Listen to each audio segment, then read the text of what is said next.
meditarmos nesta tarde sobre uma das passagens mais belíssimas, né, que a Bíblia faz registro dela, que é justamente, né, a saída do povo do Egito, né, do cativeiro do Egito, em direção à terra prometida. E de lá, né, da saída até a terra prometida, houve muitos percalços, né, houve vários impedimentos, bloqueios, né, mas que todos foram superados e vencidos pelo povo de Deus. Isso por causa, efetivamente, da presença de Deus na vida do seu povo.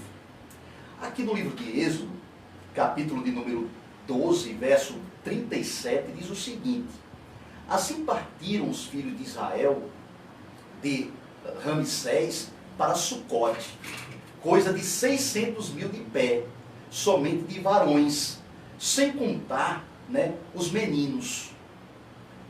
No versículo 40 diz o seguinte: o tempo que os filhos de Israel habitaram no Egito foi de 430 anos.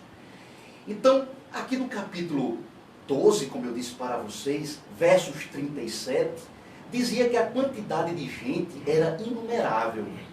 Somente de varões, de homens a pé, né, dava conta de 600 mil, fora meninos. Então era uma quantidade inumerável de gente, né, que passou 430 anos cativo na terra do Egito, como diz aqui no verso 40 do capítulo 12. Então foi um tempo longo, né, de cativeiro, onde os israelitas, né, o povo de Jacó, os descendentes de Jacó, que habitaram ali por longos anos, sofreram, né, maciçamente nas mãos do mais novo faraó, que era Ramsés. Porque, fazendo um retrospecto, ali bem breve, né, o povo de Israel, ele passou uma fome muito grande, né, nas terras de Canaã. De modo que obrigaram, né, Jacó e seus 12 filhos, melhor dizendo, seus filhos, como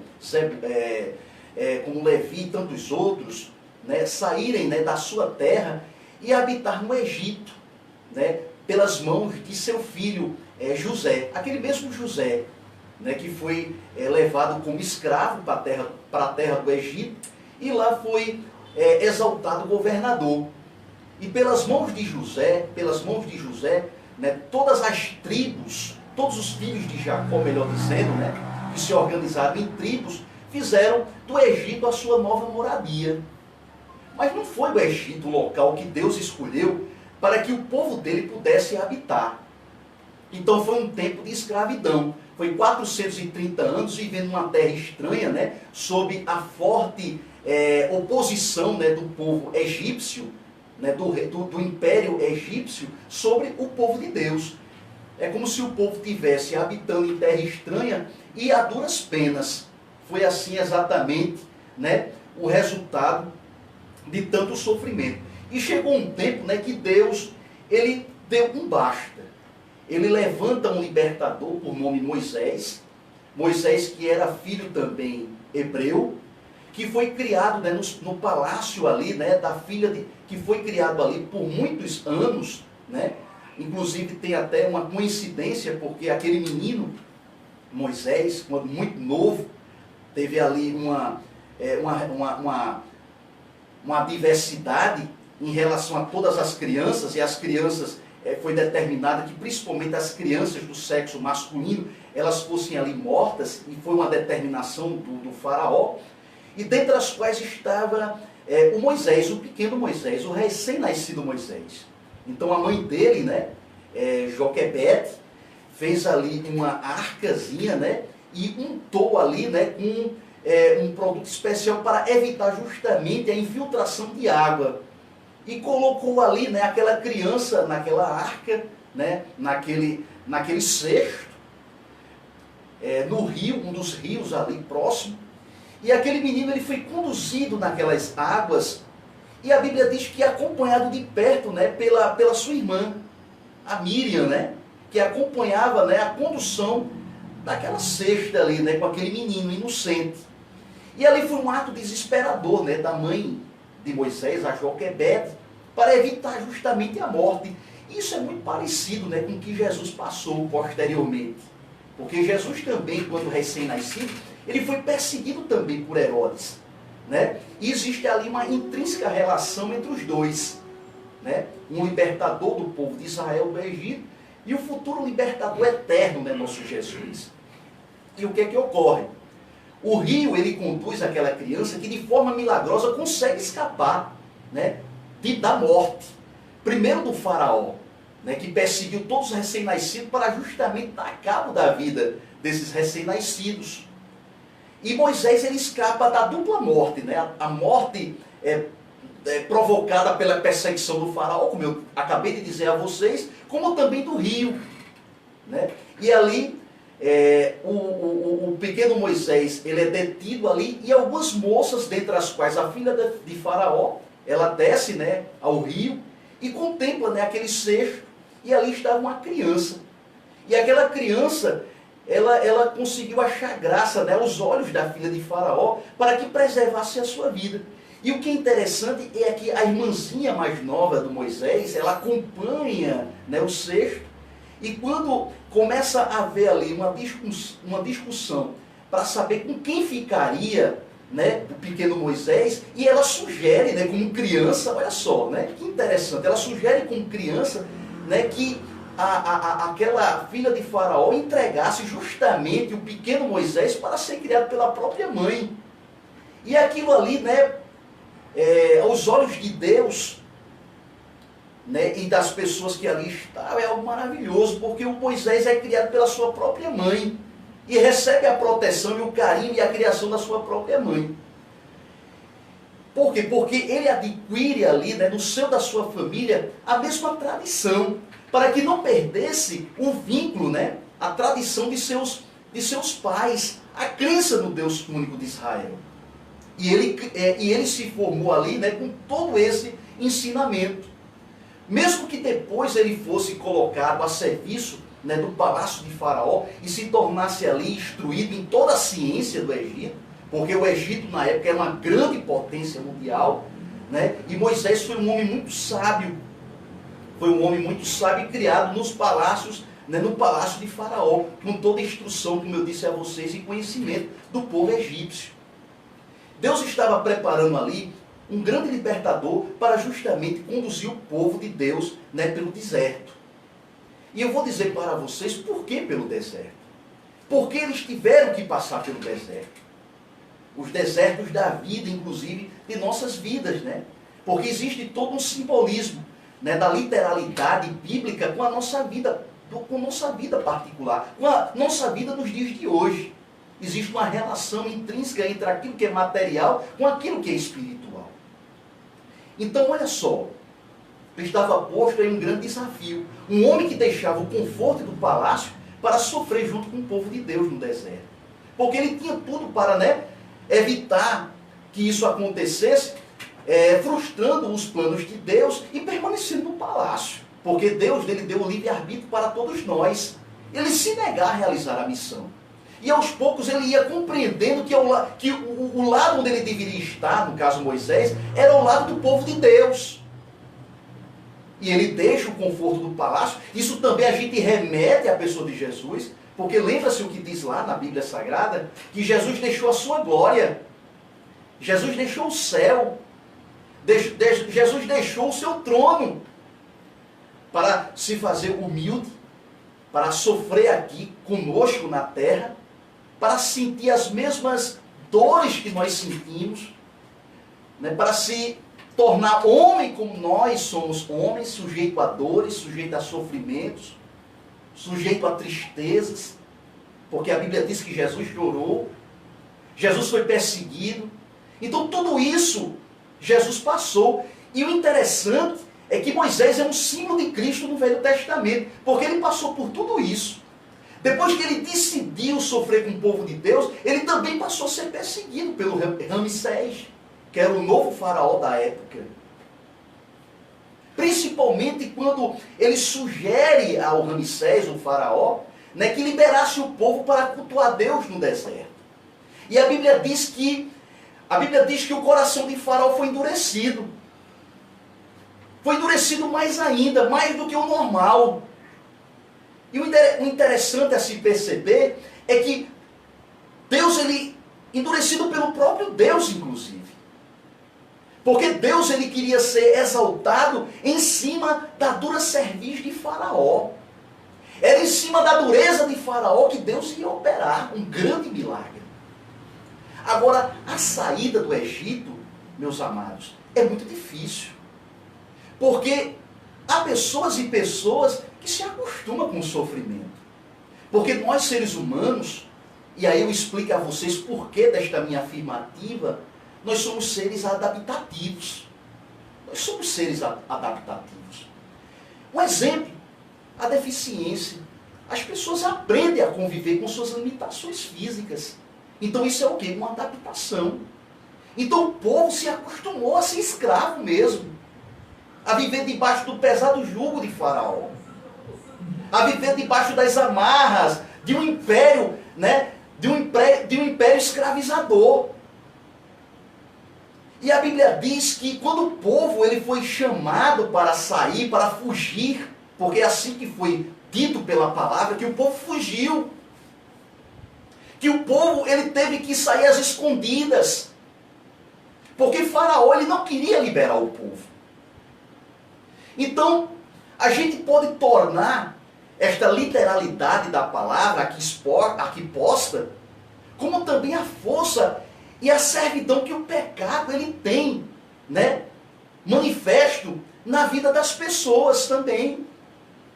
Porque essa é a dura servidão que o pecado vem trazer para todos nós. E existe uma dificuldade muito grande. Porque o Egito, usando uma linguagem metafórica, pode ser representado como a dura servidão do pecado na vida de qualquer um. Então é muito difícil você abandonar. As pessoas têm dificuldade para abandonar o pecado. Então a saída do Egito, meus amados, representa justamente a saída do povo de Deus daquilo que escravizava. Isso dentro, né, daquela perspectiva. E para nós, espiritualmente, colocando esta representação, indica, pressupõe também uma força que temos que ter para justamente fugar daquilo que é chamado pecado. E isso é muito difícil. E isso é uma servidão muito grande. E isso é uma servidão muito grande. Porque o propósito de Deus é que nós nos libertemos. Que nós nos desescravizemos daquilo que nos prende, daquilo que nos amarra. Porque hoje nós gozamos de uma liberdade dada por Cristo Jesus. A mesma libertação proposta, né, para o povo de Deus é a mesma proposta para os nossos dias também. E aí, nós estamos dispostos a deixar o nosso Egito pessoal, porque o povo não queria deixar o Egito. Tanto é que quando o povo ele se via diante de uma dificuldade, isso já no deserto, o povo reclamava, o povo questionava, o povo murmurava e sentia falta dos caldeirões quentes, das comidas preparadas no Egito. E isso a gente vai tratar daqui a pouquinho. Mas ainda dentro, né, do bojo, da perspectiva da escravidão, o povo teve que fugir, e fugir às pressas. A Bíblia diz aqui, por exemplo, no versículo de número 39, e cozeram bolos, asmos da massa que levaram do Egito, porque se tinha levedado, porquanto se tinha levedado, porquanto foram lançados do Egito e não puderam deter, nem prepararam comida. Então eles saíram às pressas de modo que não conseguiram nem preparar a comida. Eles prepararam ali pães asmos, como está aqui no versículo 39, capítulo 12 de Êxodo. Eles prepararam a comida e a comida, né, ela foi ali estragada, né, pelas leveduras. Porque não houve tempo do povo se preparar. Eles tiveram que sair imediatamente. Eles tiveram que fugar imediatamente. E imagine você a dificuldade para o povo sair. Porque Faraó ele não aceita essa saída. E a Bíblia diz que ele passa a perseguir o povo. Ele prepara os melhores cavaleiros, os melhores oficiais que tinha. Todo o armamento que ele tinha reservado com seu alto poderio bélico para perseguir homens pacatos, homens mansos, desacostumados com a guerra, meninos, mulheres, idosos, que compunha, né, aquela grande multidão que, como eu disse a vocês, era quase 6.000 só de homens, fora meninos, fora mulheres, fora tanta gente. Então era uma multidão sendo perseguida por um grande exército. E parecia naquele momento uma grande covardia. Porque estava de frente do povo, né, uma multidão de pessoas frágeis diante de um exército poderoso. E olha só o que diz aqui no capítulo 14, versículo 1. Então falou o Senhor a Moisés dizendo: fala aos filhos de Israel que volte e que acampe diante de Pi-Hahirote, entre Migdol e o mar, diante de Baal-Zefon. Defronte dele assentareis o campo junto ao mar. E o pior, o povo estava sendo perseguido pelo faraó com todo o seu armamento, e na frente do povo estava um grande mar vermelho. Então literalmente o povo estava ali, em outras palavras, encurralado. O povo estava ali entre a cruz e a espada. Então aparentemente ali não existia, né, algo plausível em que as pessoas pudessem de repente acreditar. E Deus estava o tempo todo ali falando com o povo. E ele fala aqui no capítulo 14, verso 1. Então fala ao povo, diz o Senhor, dizendo a Moisés, que acampe, que esteja ali em Pi-Hahirote. E eu fui atrás do significado desta palavra Pi-Hahirote. Pi-Hahirote significa acampado junto ao mar, na boca do mar. Ou seja, eles ficaram ali à espreita, no aguardo. Não existem momentos assim? Que mesmo diante de estar encurralado, Deus nos determina que a gente aguarde, que a gente tenha paciência, que a gente saiba esperar. E é difícil esperar nessas ocasiões. É muito difícil. Olha só, um exército poderoso te perseguindo atrás e um grande mar vermelho à sua frente. Então, é de atemorizar o coração, é da estrutura se abalar. E começa a vir as dúvidas. Começa a aparecer as indagações, interrogações. Por que eu deixei de onde eu vim? Por que eu fui me meter nessa para ser aqui, né, destruído em pleno deserto pela fúria do exército de Faraó? Mas Deus, ele pedia naquele momento para o povo: fiquem aí, acampem aí em Pi-Hahirote. E o que é interessante, assentareis o vosso acampamento diante de Baal-Zefon. Quem foi Baal-Zefon? Baal-Zefon foi um dos deuses egípcios. Então na saída da cidade, de frente para o mar, exatamente diante do mar vermelho, estava ali um ídolo egípcio. E a Bíblia diz que de frente deles assentareis o campo junto ao mar.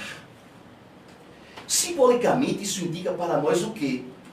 Que diante do pecado, diante dos ídolos, diante daquilo que nos amarrava no antigo Egito, que seja ali o nosso caminho de escolha, apontado para aquilo que Deus determina nas nossas vidas. Mesmo que exista um mar vermelho à nossa frente, mas que a gente não dê ocasião para voltar atrás, para retroceder, mesmo que a destruição possa parecer algo eminente, mesmo que aquilo que a gente ache acontecer de forma ruim e desastrosa possa repercutir e abalar o nosso sistema nervoso. Mas eu quero te encorajar dizendo: foi o Senhor que determinou que ali acampasse, que não olhasse para trás, que ficasse diante dos ídolos e ali assentasse, mas com olhares de desapego a essas coisas, de desapego àquilo que representa, aquilo que está lá atrás do Egito,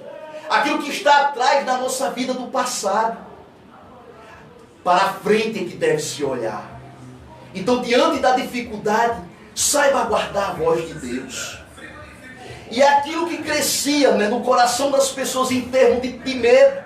Porque é isso que o mundo e o pecado nos traz, é medo mesmo.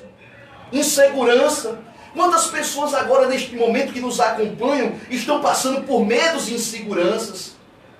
Muitas vezes decidiram servir a Deus, de abraçar a fé, mas temem diante, né, dos ídolos passados, daquilo que representa, né, a marca do pecado, a marca da servidão, e um poderoso exército que se impulsiona, que corre de forma desesperada para nos alcançar, para nos destruir.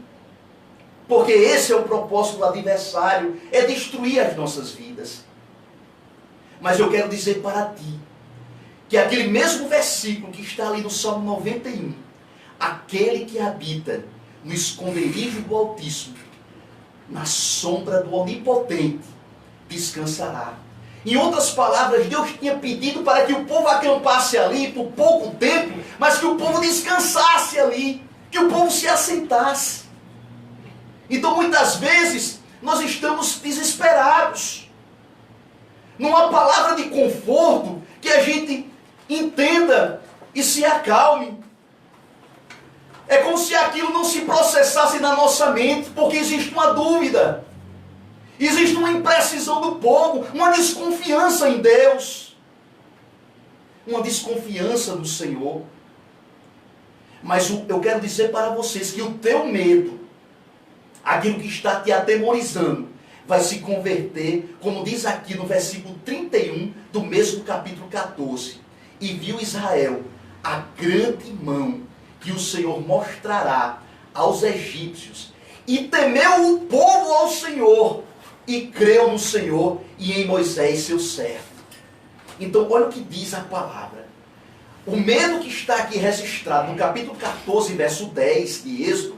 E chegando Faraó, os filhos de Israel levantaram seus olhos, e eis que os egípcios vinham atrás deles, e temeram muito. Então os filhos de Israel clamaram ao Senhor. Então, vejam aqui no versículo 10, medo. Medo de quem? Medo de quem o perseguia. Medo do exército egípcio que os perseguiam. Mas o Senhor falara através do mesmo capítulo, lá pelo verso 31, inclusive o último versículo deste capítulo. E viu Israel. Quem era Israel? Era o povo. A grande mão, porque a travessia já tinha sido feita. O povo, a solução, ela vai se apresentar, meus queridos, da maneira mais inesperada que você pode imaginar. Muitas vezes, onde não há, Deus faz haver. Porta onde não existe, Deus faz abrir. O impossível Deus vai manifestar. E o mar vermelho era o impossível naquele momento. Porque como é que se poderia abrir o mar vermelho? Como é que se poderia dividir um mar em duas bandas, como se fossem dois paredões enormes? Olha só, meus amados, o tamanho da grandiosidade da mão de Deus. Mas antes da abertura do mar, deu aquele frio na barriga. Porque cada vez mais o exército se aproximava. Cada vez mais o problema vai se intensificando. Cada vez mais o problema ele vai tornando cada vez maior. E agora? E naquele momento estava o homem de Deus diante de uma missão de acalmar aquela multidão. Porque foi colocado sobre ele a responsabilidade de tirar o povo do Egito. E o povo começava a temer. As pessoas começavam a se desesperarem. E não é isso que acontece muitas vezes? E agora, como atravessar o mar? Como atravessar esse grande mar vermelho? Por isso que é dito aqui, a mão do Senhor, a grandiosa mão do Senhor.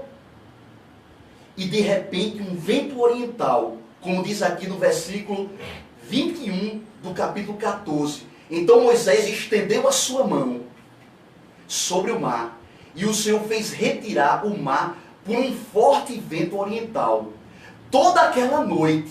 Então, durante toda a noite, aquele vento, ele começou a ser soprado num determinado ponto. E eu fui pesquisar que esse ponto justamente era um estreito, a parte mais estreita do mar. E o vento passou a noite todinha, o vento oriental, soprando naquele mesmo local. Isso tem uma visão espiritual muito representativa. Muitas vezes nós somos imediatistas. E mesmo diante do mar, de uma provisão divina, a gente quer que as coisas aconteçam instantaneamente. E às vezes o instantâneo não é possível. Há ocasiões na vida da pessoa em que Deus opera instantaneamente. Mas tem momentos na vida da gente, né, que as coisas, o milagre de Deus, ele vai acontecendo de forma paulatina, de forma gradual. Então o vento ele começou a soprar naquele ponto e as águas começaram a obedecer, né, o soprar daquele vento. E dando continuidade, e o mar tornou-se em seco e as águas foram partidas. E diz aqui o versículo 22, e os filhos de Israel entraram pelo meio do mar, em seco, e as águas lhe foram como um muro à sua direita e à sua esquerda. Então o problema que antes era um grande problema, um grande mar, agora estava dentro daquele problema a solução.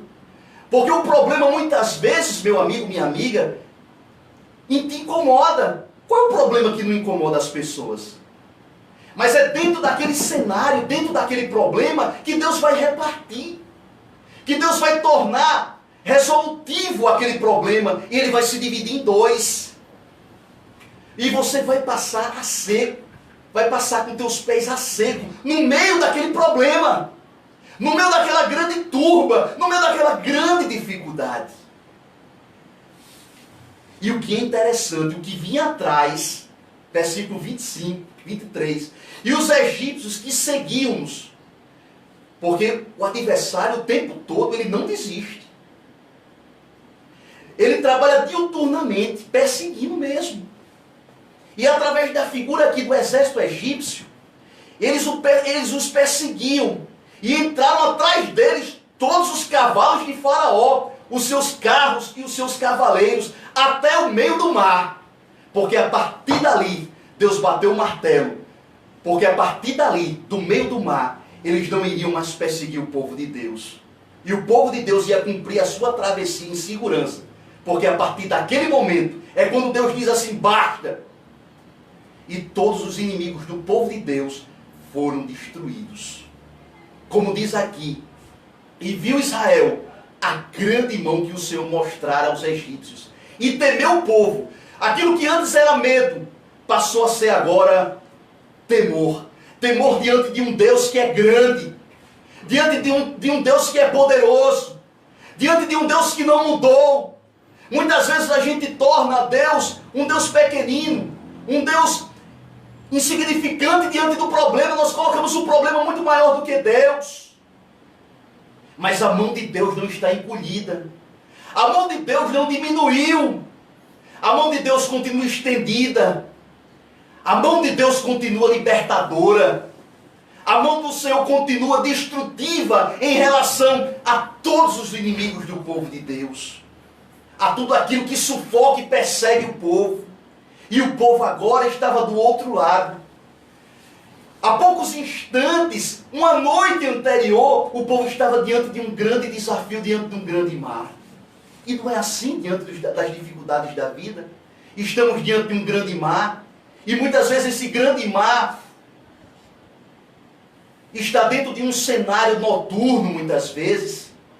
Como a própria palavra diz, o choro pode durar uma noite, mas a alegria vem pelo amanhecer. Então, às vezes, o problema na vida da gente pode parecer duradouro como uma noite inteira. Como uma noite de choro, de lágrima, de sofrimento. Mas no amanhecer, Deus ele vai tornar a tua vida vitoriosa. Deus ele vai fazer você atravessar o grande mar da dificuldade, o grande mar vermelho. E tem mais, você vai passar a seco e em segurança, semelhantemente o povo de Deus. E Deus não mudou. Deus é o mesmo. Em Deus não há sombra de variação. Detalhe. Depois da saída e da passagem, teve outro grande desafio. O deserto. O deserto. E o que é o deserto? O deserto é um lugar muito quente.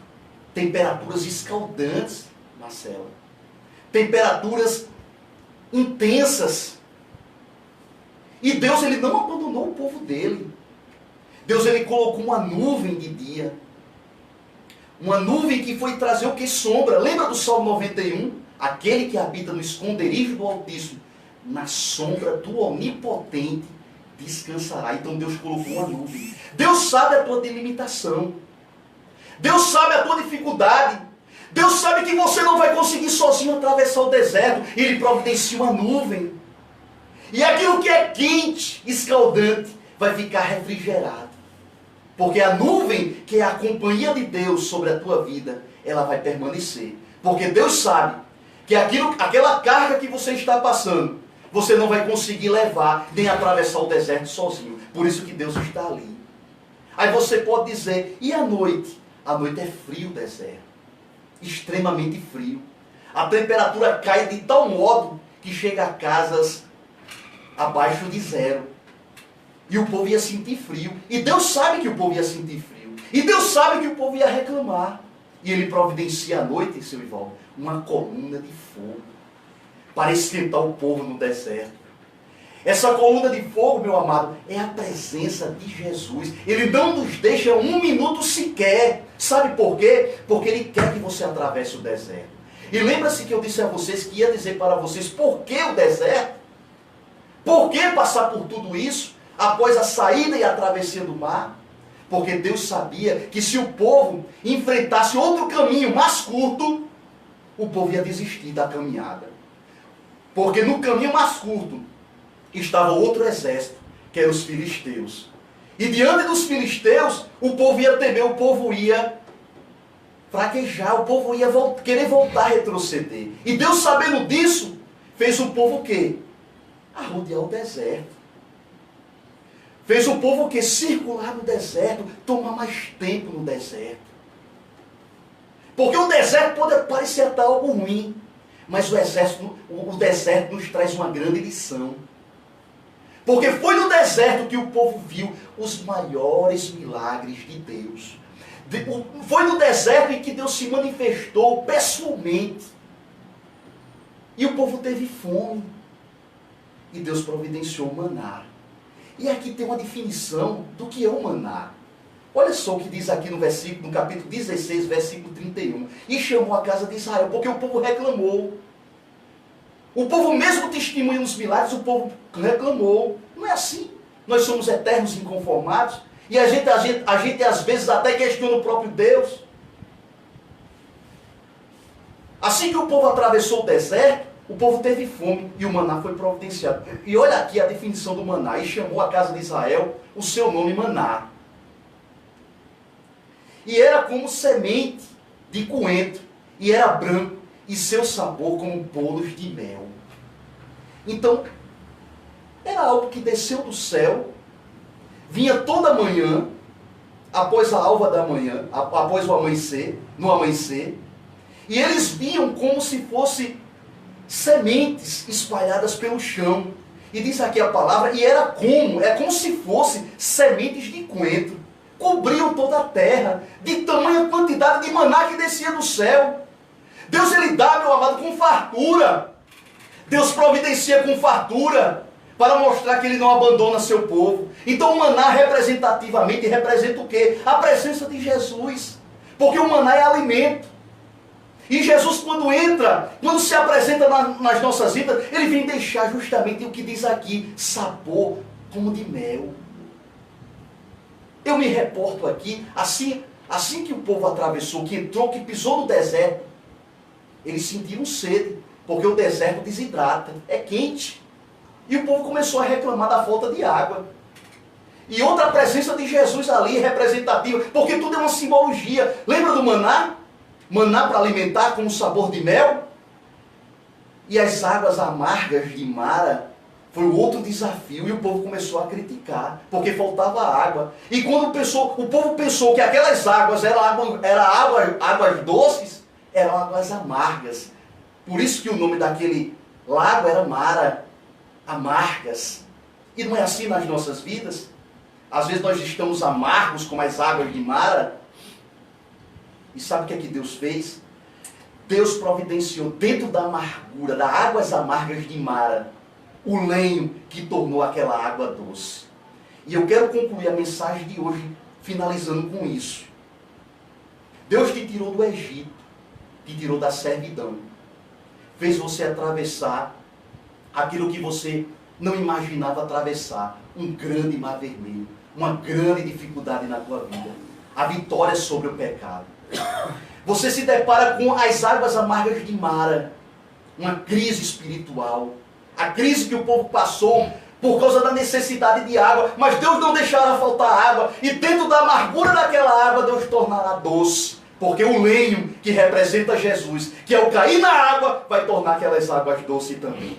Então, em cima da tua amargura, deixa Jesus entrar, porque Ele vai tornar a amargura na tua vida doce como mel, e o maná vai cobrir toda a terra, de modo que vai parecer em grande quantidade como se cobre o coentro, né? Aquela superfície terrena. E aquele bolo, aquele maná, ele trará também na tua vida sabor de mel. Então, diante dessa perspectiva, eu quero fechar dizendo para ti, o caminho de saída do Egito, ele é muito dura, mas ele aponta para o Sinai. Ele aponta para a terra que Deus prometeu extrair dela o fruto que representa o doce, o sabor doce na tua vida. Pois aquilo que era amargo, que te perseguia, que trazia para a tua vida pesos 1000 na tua vida, Deus vai tornar cada vez mais leve. Porque o caminho de saída Deus vai honrar. E Deus vai fazer com que você esteja em caminhos que você nunca imaginou passar, mas de vitória, de sucesso. E assim como o povo foi vitorioso, o povo de Israel, o Israel de Deus que somos todos nós seremos também vitoriosos. E eu concluo dizendo a você que Israel viu a grande mão de Deus, que mostrara aos egípcios, e temeu o povo ao Senhor, e por causa disso creram em Deus e em Moisés, seu servo.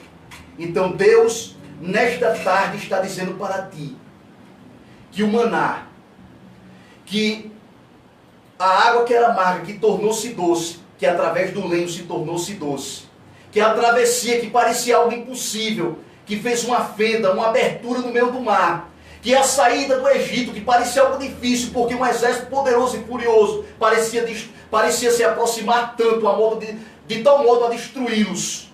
Mas diante de todas as dificuldades da vida, Deus soube livrar o seu povo. E eu quero dizer para ti, que não existe dificuldade nenhuma no deserto da vida que você pode passar, que Deus se ausente. Porque Deus está o tempo todo cuidando de você. Basta que você siga a determinação de Deus e acredite em seu poder.